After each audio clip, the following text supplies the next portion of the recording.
Welcome back. Telangana సచివాలయంలో cabinet సమావేశం కొనసాగుతోంది. కాళేశ్వరం కమిషన్ నివేదికపై మంత్రివర్గం చర్చిస్తోంది. కాళేశ్వరంపై విచారణ చేసిన పీసీ ఘోష్ కమిషన్ ప్రాజెక్టులో లోపాలకు బాధ్యులైన వారిపై క్రిమినల్ చర్యలు తీసుకోవాలని సిఫార్సు చేసింది.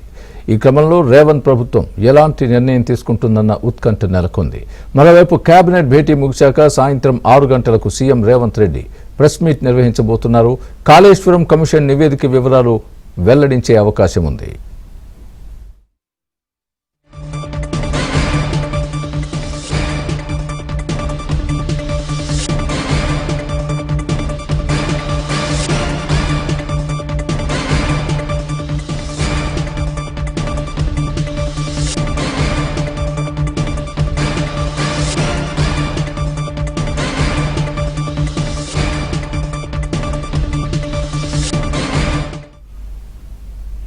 తెలంగాణ సచివాలయంలో కేబినెట్ సమావేశం కొనసాగుతోంది. కాళేశ్వరం కమిషన్ నివేదికపై మంత్రివర్గం చర్చిస్తోంది.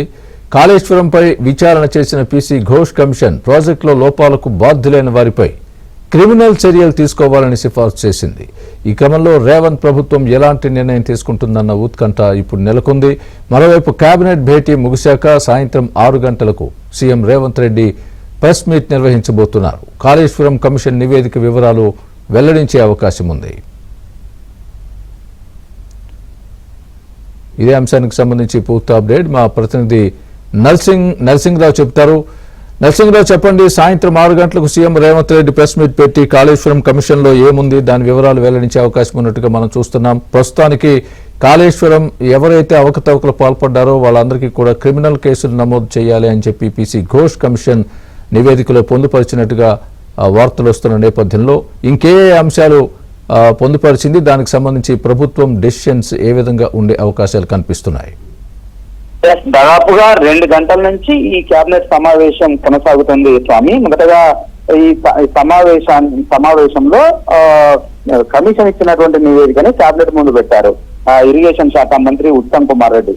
అంతేకాకుండా అందులో ఏ అంశాలని ప్రధానంగా ప్రస్తావించారు, ఏం సిఫార్సులు చేశారు, ఏ తప్పిదాలను ఎత్తి చూపారనేటువంటి సమగ్రమైనటువంటి వివరాలతో కేబినెట్ ముందు పవర్ పాయింట్ ప్రజెంటేషన్ ఇచ్చారు. కాళేశ్వరం కమిషన్ కు సంబంధించి ఆ రిపోర్ట్ లో ఉన్నటువంటి అంశాలపైన ఉత్తమ్ కుమార్ రెడ్డి ఈ పవర్ పాయింట్ ప్రజెంటేషన్ ద్వారా మంత్రులకి వివరాలు తెలియజేశారు. అంటే ఈ ప్రాజెక్టు డిజైన్లకు సంబంధించినటువంటి లోపాల విషయంలో, అదేవిధంగా నిర్మాణానికి సంబంధించి వైఫల్యాల విషయంలో, ఆర్థిక పరమైనటువంటి అంశాల విషయంలో, జరిగినటువంటి అవకతవకల విషయంలో, అవినీతికి సంబంధించినటువంటి అంశంలో ఏం లేవనెత్తింది, ఏ విషయాలను తప్పుపట్టింది కమిషను, ఏ విషయాలను బహిర్గతం చేసింది అనేటువంటి సమగ్రమైనటువంటి వివరాలని కేబినెట్ ముందు మంత్రి Uttam Kumar Reddy power point presentation ద్వారా వివరిస్తా ఉన్నారు. ఇంకా అది కొనసాగుతా ఉంది. ఇది ముగిసిన తర్వాత పవర్ పాయింట్ ప్రెజెంటేషన్ ముగిసిన తర్వాత దీనిపైన అసలు ఫర్దర్ గా ఏ విధంగా ముందుకు వెళ్దాం అనేటువంటి దానిపైన చర్చించి ఒక నిర్ణయం తీసుకునేటువంటి అవకాశం ఉంది. ఆ నిర్ణయాలని స్వయంగా ముఖ్యమంత్రి రేవంత్ రెడ్డి సాయంత్రం 6 గంటలకి మీడియా సమావేశాన్ని ఏర్పాటు చేసి స్వయంగా మీడియాకు ప్రకటించేటువంటి అవకాశాలు ఉన్నాయి. అందులో ప్రధానంగానైతే అసలు డిజైన్లను తప్పుపట్టారు, అసలు డిజైన్లలో లోపాలున్నట్టుగా తప్పుపట్టారు, అసలు స్థల మార్పిడికి సంబంధించి కమ్మడి యాక్ట్ నుంచి మేడిగడ్డ వరకు మార్చడాన్ని కూడా తప్పుపట్టారు. అది ఈ నిర్ణయాలన్నీ కూడా కేసీఆర్ తన సొంత నిర్ణయాలు తీసుకొని వాటిని ఎలాంటి కేబినెట్ ఆమోదం లేకుండా, అదేవిధంగా నిపుణుల కమిటీ ఇచ్చినటువంటి నివేదికలను పక్కన పెట్టేసి, అదేవిధంగా హైపవర్ కమిటీ ఇచ్చినటువంటి నివేదికలను పక్కన పెట్టేసి ఏకపక్షంగా ముందుకు వెళ్లడం వల్ల ఈ ప్రాజెక్టు విఫలం చెందింది అనేటువంటి విషయాల్ని కాళేశ్వరం కమిషన్ తన నివేదికలో తెలిపింది, స్పష్టం చేసింది. సో ఈ నేపథ్యంలో ఇటు అడ్డగోలుగా అంచనాలను పెంచడం వల్ల కూడా రాష్ట్ర ఖజానాకి తీవ్రమైనటువంటి నష్టం జరిగిందనేటువంటి విషయాన్ని కూడా స్పష్టం చేసింది. సో ఇట్లా ఇందులో ఇటు గత పాలకులు, ముఖ్యంగా గత ముఖ్యమంత్రి కేసీఆర్ కర్త కర్మ క్రియ అన్ని తానే చేయడం వల్ల ఇది వైఫల్యం చెందిందనేటువంటి విషయాన్ని లేవనెత్తారు.